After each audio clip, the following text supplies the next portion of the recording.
What's up, what's up, what's up? Back at you with another pro tip for my truck drivers and my dispatchers out there. I know it's been a long time, but I'm back. Had some things I had to take care of as far as business.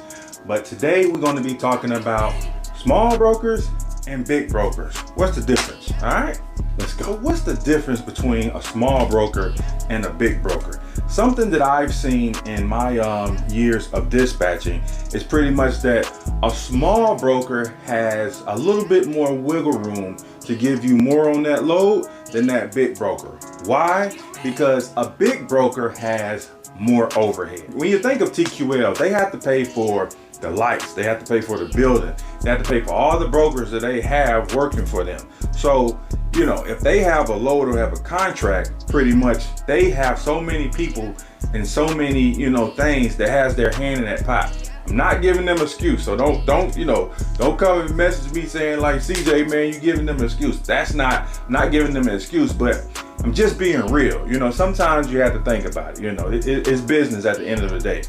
A smaller broker doesn't have those problems. A smaller broker, sometimes they're working from home, they don't have an office, so they're already paying for rent, they're already paying for them lights already. So if a load that TQL has for $1,500 and they have for $1,500, TQL may stick to that load by saying, no, all we have in is $1,500, but that smaller broker may, you know, say, okay, I can give you, you know, $1,800 on this load because they don't have that overhead that a big broker has. That's what I've seen, and that's what I've also been told when talking to smaller brokers, because like I said, they have a little bit more wiggle room to do that, you know. Something also I see with smaller brokers a lot is they're kind of, you know, and this may go off the point, but they're kind of scared to work with dispatchers I've seen.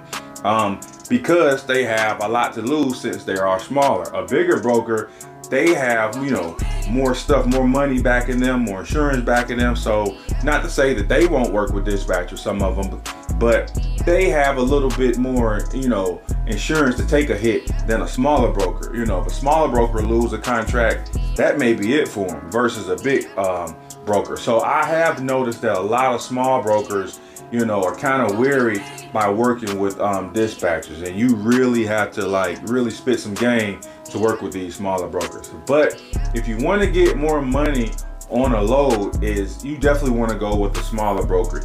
Get in good with these smaller brokers too, because if you can get in good with a smaller broker and they see that, hey, you know, you're a good dispatcher, or they see that you're a good driver and you're getting there on time, trust me, you can really lock in some good dedicated lanes, some good runs with that small broker versus a big broker. Because once again, a big broker, they are looking for the cheap guy.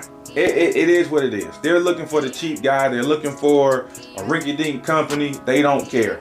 And a smaller broker, they have more to lose, so they're really trying to make sure that you're on the up and up. You know what I'm saying? That like, look, okay, if we give you this, if we lose this contract, like I said in the beginning, it's a wrap for us. So they might not, you know, want to take that chance. But if you're doing real good and you're locking in and you're delivering on time, I'm telling you, a smaller, you have so much opportunity to pretty much grow with a smaller broker, because you're a smaller company yourself too, you know, for my owner operators and dispatchers. And I'm not saying that big brokers won't, you know, give you more money. I've noticed that some of the big brokers, you know, will give you more money, but big brokers that will give you more money, they require more stuff. Like, you need to be in business for a year. You need to have so many,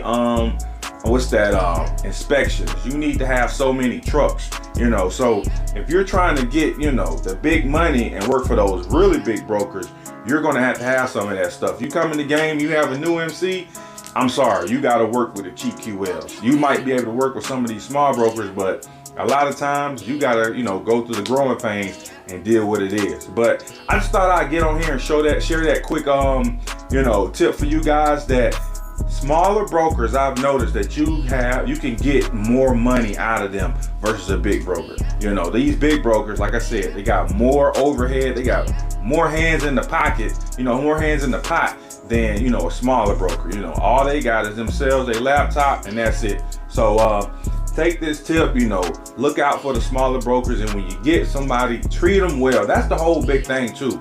Treat them well. You can't be out here saying people are cheapskating me and oh, they ain't giving me the rates, but your truck is always broke down. You don't got no inspections. You got a, you know, raggedy truck. You know, your driver that you got inside of your truck, he never on time. He's showing up drunk. What do you expect? Nobody want to work with somebody like that, you know? So would you know, the company that you left for, they wouldn't hire nobody like that. So why would somebody hire somebody like that to work for their company? So, you know, keep that in mind as well, okay? This 8 to C Express, and I'm out.